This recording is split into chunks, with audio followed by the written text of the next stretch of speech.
যখনই বাসার সবাই গরুর মাংস রান্না খেতে চায় আমি এইভাবে এই মাংসটা রান্না করি।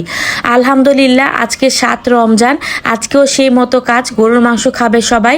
গরুর মাংসটাকে প্রথমে সব রকমের মশলা দিয়ে এখানে একটু তেল দিয়ে আমি ভালো করে মেখে রেখেছি। এখানে কিন্তু আমি পেঁয়াজ কাটা দেইনি, আমি পেঁয়াজ কাটা বাগারে ব্যবহার করব, যার জন্য আমি এখানে দেইনি। এভাবে মেখে দিয়ে রেখে দিলে মশলাটা মাংসটার ভিতর থেকে মশলাটা একদম জুসি জুসি হয়ে আসে, আর মাংসটাও খুব তাড়াতাড়ি সিদ্ধ হয়ে যায়। তো পাতিলের মধ্যে আগে থেকেই পেঁয়াজ দিয়েছি কিছু আস্ত গরম মশলা। পেঁয়াজটা যখন লাল লাল হয়ে এসেছে আমি মাংসগুলো এখানে দিয়ে দিচ্ছি। মাংসগুলো দেওয়ার পর আমি মাংসের হাঁড়িটা জাস্ট ধুয়ে অল্প একটু পানি দেব, নেড়ে চেড়ে ঢাকনা দিয়ে ডেকে কিছুক্ষণ অপেক্ষা করব। কিছুক্ষণ অপেক্ষা করার পর মাংস থেকে কিন্তু বেশটুকু পানি উঠে যাবে, আর আমি মোটামুটি ওই পানিটা দিয়ে মাংস রান্নাটা শেষ করার চেষ্টা করব। দেখতেই পাচ্ছেন মাংস থেকে অনেকটুকু পানি উঠে গিয়েছে। এখন আমি চুলার আঁচটা মিডিয়াম রেখে মাংসটাকে ভালো করে কষাবো। মাংস যখন মোটামুটি কষানো হয়ে যাবে তখন আমি এখানে দিয়ে দিব কয়েকটা আস্ত রসুন।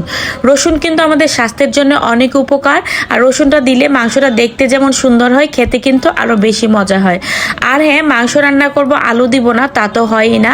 আমি এখানে আগে থেকেই কিছু আলু টুকরো টুকরো করে কেটে ভেজে নিয়েছি, আর আলু ভাজাটার মধ্যে শুধু হলুদ, লবণ আর তেল দিয়ে ভালো করে ভেজেছি।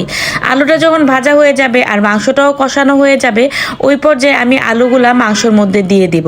মাংসের মধ্যে দিয়ে আরও কিছুক্ষণ কষিয়ে নিব, আর পরিমাণ মতো অল্প একটু পানি দিয়ে আমি ঝোলটা শুকানোর জন্য অপেক্ষা করব, বা আপনি যেই ঝোলে তরকারিটা রাখতে চান ওই ঝোল পর্যন্ত অপেক্ষা করবেন।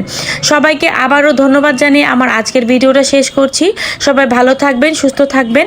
সবাইকে আবারও রমজানের অনেক অনেক শুভকামনা। সবাইকে অনেক অনেক ধন্যবাদ।